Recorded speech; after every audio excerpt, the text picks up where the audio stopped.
Welcome to my channel of Alkenes with Vishaka. In today's video, I'm going to discuss about reactions of alkenes. First reaction is the hydrogenation.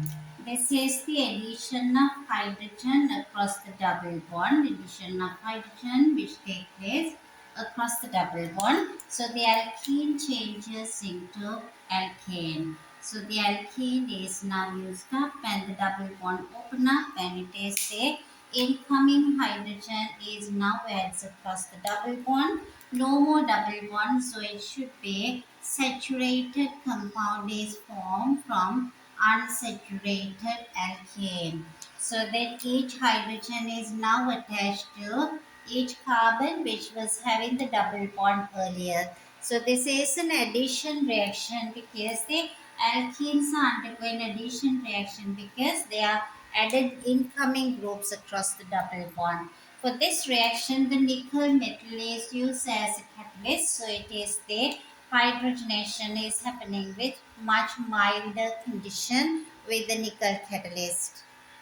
Second reaction I have taken is the halogenation. It is the halogens are usually chlorine, bromine, iodine, and now each one of these can be added across the double bond. Again, the product would be having no double bond, so it could be having all these hydrogens as it was earlier, but now any incoming group, if it is the bromine molecule is there, so it could be each carbon now gets the bromine, no more double bond, again an addition reaction. This is happening as a room temperature and this is used as a test for unsaturation, because if it is to identify whether a compound is, it is the either having an alkene with a double bond can be identified by using this test. It is could be used bromine, so it is that each halogen atom across the double bond saturated compound is formed from unsaturated reactants, so it is an example of another addition reaction. So it is the product has no double bond and the reactant contained double bond, and it is the test for unsaturation. This is used. If it is used as a test for unsaturation, there would be the observable color change. That is when bromine water is used as to test for this one. So very often this is the bromine water changes into colorless. So it has to be that disubstituted halogenoalkane. So we can use the bromine water which is yellow orange in color at the beginning. Once the alkane is passing to this one, the yellow orange color disappears. So the bromine dissolves in water which is the yellow orange or brown in color. So this color changes, you call it the decolorization of the bromine water. This used as a test to identify unsaturation.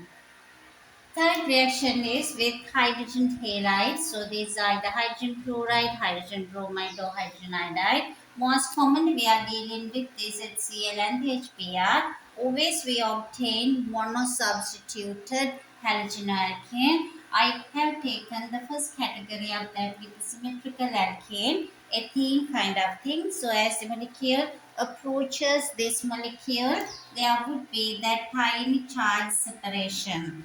Charge separation, due to this, the bromine is more electronegative, so it gains this bonded electron more towards itself, this gaining tiny negative charge as the hydrogen losing its own electron, so it is very tiny positive charge. This mechanism also involved where it is from the middle of that there would be two curly arrows and it start breaking this double bond, leading into hydrogen can be added to either of the carbon. It has the equal opportunity where it leaves the positive charge on the other carbon atom. So as it's a symmetrical, it is of course no issue.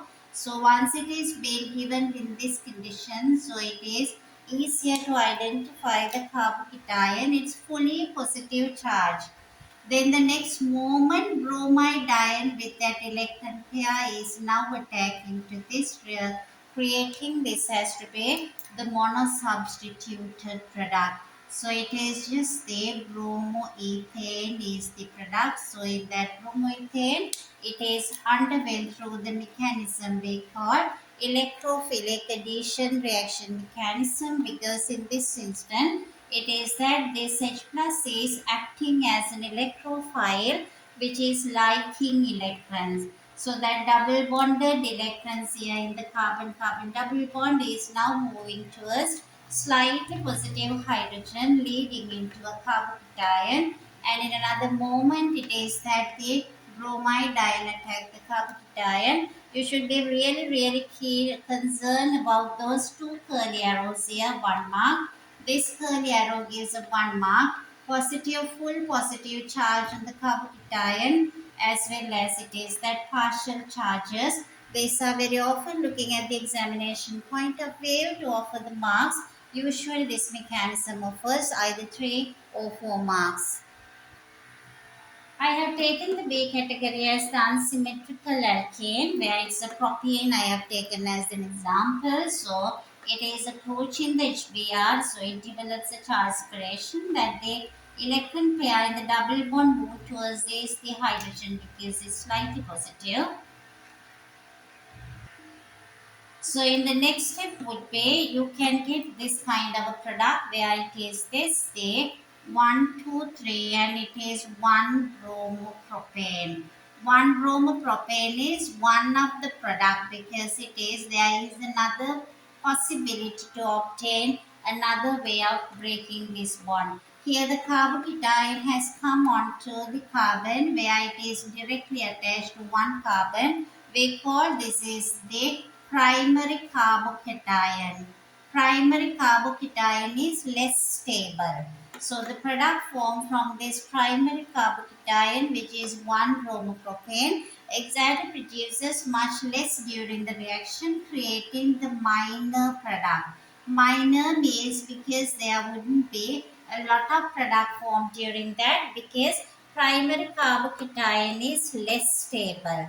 So it is this day there is an electron donating inductive effect from the carbon atoms directly attached to the carbon with positive charge. It is with only one side in this primary carbocation. So the mechanism is very same as a symmetrical alkene, but only thing there are two possibilities. So this become the minor product. We'll see what happened to the other way because here the hydrogen bane attack onto this side. So the hydrogen is here leading into the positive charge on the other carbon. This carbocation less stable. So the other possibility would be with the unsymmetrical alkane, the carbocation to be produced on the carbon to which two sides the carbon atoms are attached to. So the bromide ion would be now leading into the product which is having it is onto the middle carbon containing this the bromine. So it is the middle carbon would be having the carbon because it is the 2 bromopropane would be the product. So now earlier we had this the bromine at the corner. Now it is this side because it is that CH3 groups are here. At the same time there is a hydrogen and the CH3 group. So there is one hydrogen being attached here CH2. One hydrogen came from HBr. So this would be that hydrogen came. So it came through the secondary carbocation intermediate and this product become the major product. So nearly 90% of the product is produced in this context which is we call 2-bromopropane which become the major product from unsymmetrical alkene. So there are two possibilities depending on which carbocation is most stable. In case if there is a carbocation is generated from this kind of alkene, we call it is this type, where it is the name would be 2-methyl propane. So 1, 2, 3, 2-methyl propane. So this would be now CH3 and the product would be here. So undoubtedly this is the most stable. So we call this is a tertiary carbocation in case if it is being happen from this kind of 2-methyl propane. So tertiary carbocation in that context become the most stable than secondary or primary. So this is now tertiary carbocation. So it is that this we call as a tertiary carbocation.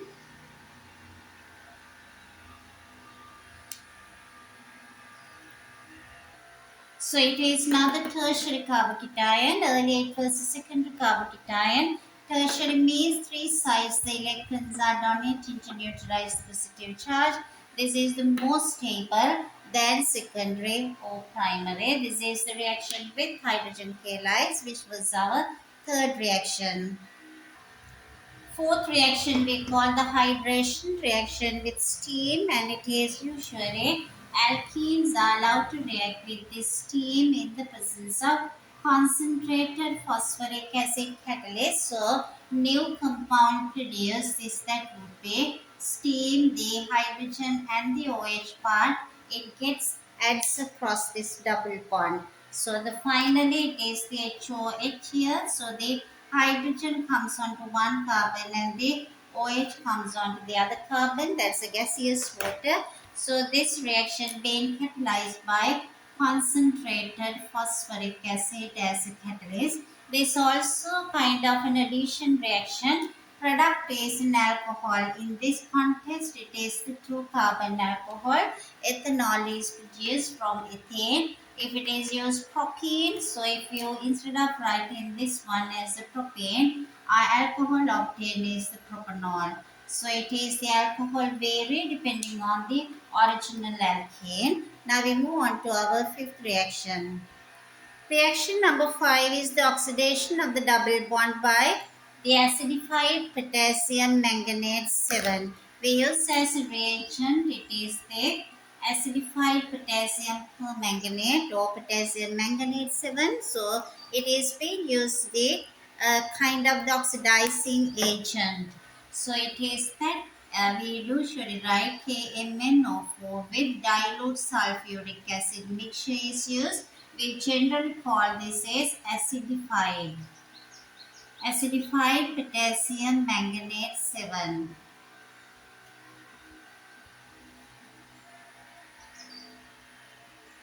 So the manganese 7, because the oxidation number of the manganese in this potassium permanganate is now 7. So we call it the acidified potassium permanganate, and this is that if you have a test tube which contain this KMnO4 which been acidified with any kind of a dilute acid, we usually get here as the kind of a dilute sulfuric acid. We are passing this kind of any alkene into this one, may be a gas of alkane. C2H4 gas may be, we bubbled in this gas. So immediately this is purple in color. So as it is being passed the alkene into that, it would eventually take place into the colorless solution.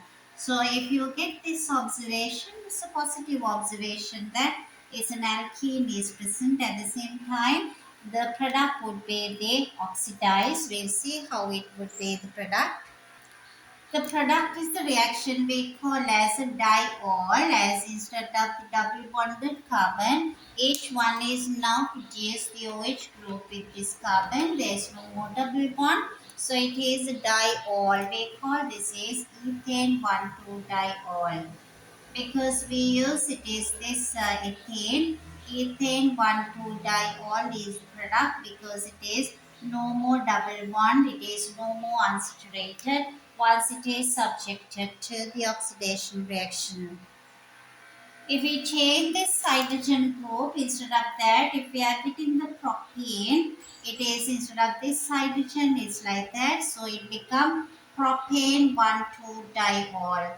So it is the propane 1,2-diol because it's a number 1 carbon, number 2 carbon. These are the 2 carbons where the double bond was attached earlier. Now these 2 carbons are getting to OH group. So propane 1,2-diol would be the product if you change the alkane.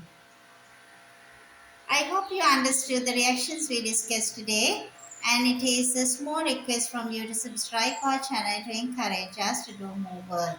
Thank you so much for watching the video.